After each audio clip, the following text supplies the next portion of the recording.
அஸ்ஸலாமு அலைக்கும் வரஹ்மத்துல்லாஹி வபரகாத்துஹு. ஃப்ரெண்ட்ஸ், நம்ம மூசா அலைஹிஸ்ஸலாம் வாழ்க்கை வரலாற்றை பற்றி பார்த்துட்டு இருந்தோம். அதோட கண்டினியூஷன் பார்க்கலாம்.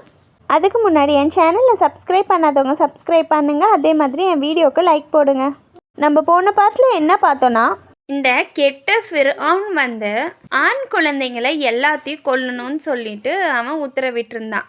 அந்த சமயத்தில் தான் மூசா நபி பிறந்தாங்க. இந்த குழந்தையுமே கொன்றுவாங்க அப்படின்னு சொல்லி மூசா நபியோட அம்மா பயந்தாங்க. அப்போது அல்லாஹ் அவங்களுக்கு வஹி மூலமாக இந்த குழந்தையை ஆற்றில் போடும்படி அவங்களுக்கு வஹி மூலமாக அல்லாஹ் அவங்களுக்கு தெரிவித்தான். அதே போல் அல்லாஹ் காமிச்சு கொடுத்த மாதிரியே அவங்க அந்த குழந்தைய ஒரு கூடையில் வச்சு ஆற்றுல தூக்கி போட்டுட்டாங்க.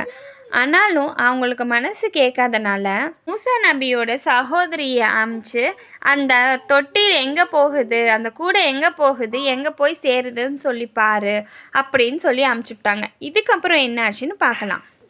மூசா அலைஹிஸ்ஸலாம் அவர்களை பற்றி தகவல் அறிந்து வர சென்ற அவரது சகோதரி அங்கே ஃபிர்அவுனும் அவனது கூட்டத்தாரும் அந்த குழந்தைக்கு பால் ஊட்டுவதற்காக செவிலி தாயை தேர்ந்தெடுக்கும் பணியில் மும்முரமாக இருந்ததை பார்த்தார்கள். செவிலி தாயாக வந்த எல்லா பெண்களிடத்திலும் மூசா அலைஹிஸ்ஸலாம் அவர்கள் பால் குடிக்க மறுக்கவே, அதாவது அல்லாஹ் பால் குடிக்க விடாமல் தடுக்கவே, இதை பார்த்து கொண்டிருந்த மூசா அலைஹிஸ்ஸலாம் அவர்களுடைய சகோதரி, இந்த குழந்தைக்கு பால் கொடுக்கும் செவிலி தாயை நான் அறிவேன், அப்பெண்ணை அழைத்து வரட்டுமா என்று கேட்டார். அதற்கு ஃபிர்அவுனின் கூட்டத்தார் சம்மதிக்கவே, மூசா அலைஹிஸ்ஸலாம் அவர்களை பெற்ற உண்மையான தாயே, செவிலி தாயாக அழைத்து வந்தாய். அல்லாஹ் கொடுத்த வாக்கு நிறைவேறியது, அல்ஹம்துலில்லாஹ். அல்லாஹ் இதை பற்றி குர்ஆனில் 28வது அத்தியாயத்தில் 12-13வது வசனத்தில் கூறியிருக்கிறான். பாலூட்டும் பெண்களை முன்பே அவருக்கு மூசாவுக்கு விலக்கியிருந்தோம். உங்களுக்காக இந்த குழந்தையை பொறுப்பேற்று வளர்க்கும் ஒரு குடும்பத்தினரை பற்றி நான் உங்களுக்கு கூறட்டுமா?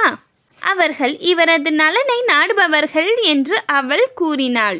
அவரது தாயார் கவலைப்படாமலும் மனம் குளிரவும், அல்லாஹ்வின் வாக்குறுதி நிச்சயமாக உண்மை என்பதை அவர் அறிவதற்காகவும் அவரிடம் அவரை திரும்ப சேர்த்தோம். எனினும் அவர்களில் அதிகமானோர் இதை அறிய மாட்டார்கள். மூசா அலைஹிஸ்ஸலாம் அவர்களின் இளமை பருவம்.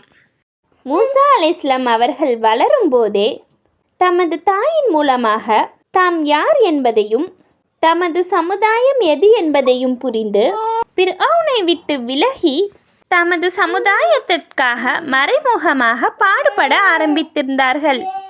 அந்த சமயத்தில் நடந்த ஒரு சம்பவத்தை அல்லாஹ் தன் திருமறையில் கூறியிருக்கிறான். 28வது அத்தியாயத்தில் 14-21வது வசனம் வரைக்கும். அவர் பருவமடைந்து சீரான நிலையை அடைந்த போது அவருக்கு அதிகாரத்தையும் கல்வியையும் அளித்தோம். நன்மை செய்வோருக்கு இவ்வாறே கூலி வழங்குவோம். மூசா ஒரு நாளின்றி மக்கள் அயர்ந்து பரமுகமாக இருக்கும் சமயத்தில் அந்த ஊரில் சென்ற பொழுது 2 வாலிபர்கள் சண்டையிட்டு கொண்டிருப்பதை அவர் கண்டார்.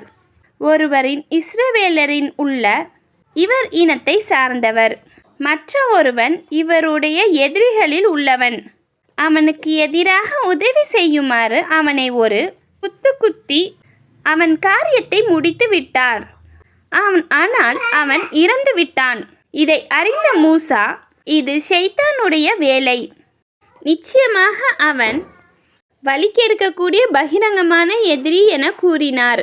என் இறைவா, நிச்சயமாக எங்கே நான் தீங்கு இழைத்து விட்டேன். நிச்சயமாக அவன் மன்னிப்பவன், நிகரற்ற அன்புடையோன். என் இறைவா, நீ எனக்கு அருள் புரிந்தால் குற்றவாளிகளுக்கு உதவுவனாக இனிமேல் இருக்க மாட்டேன் என்றார். அந்த நரகத்தில் பயந்தவராக நிலைமையை காலையில் கவனித்து கொண்டிருந்தார். அப்போது நேற்று இவரிடம் உதவி தேடியவன் பின்னும் தமக்கு உதவி செய்யுமாறு கூச்சலிட்டு இவரை அழைத்தான். அதற்கு மூசா அவனை நோக்கி, நீ பகிரங்கமான வழிகேடனாய் இருக்கிறாய் என்றார்.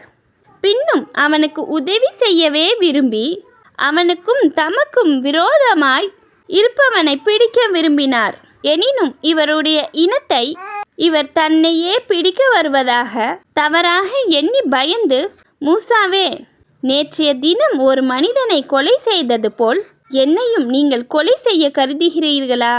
இந்த ஊரில் நீங்கள் கொலைபாதகம் செய்யும் வம்பனாக இருக்க கருதுகிறீர்களே அன்றி சீர்திருத்தும் நல்ல மனிதராக இருக்க நீங்கள் நாடவில்லை என்று கூச்சலிட்டான்.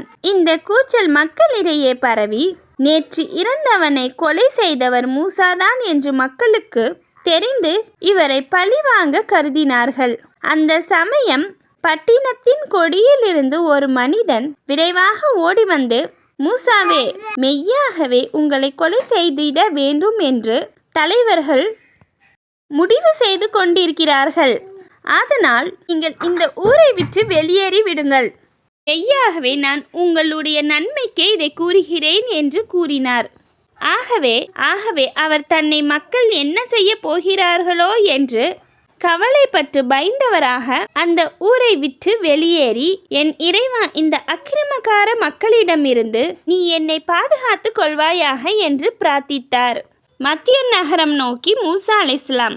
பிர்அவுனுக்கு பயந்தவராக மூசா அலைஹிஸ்ஸலாம் அவர்கள் மத்திய நகருக்கு தப்பி சென்றார்கள்.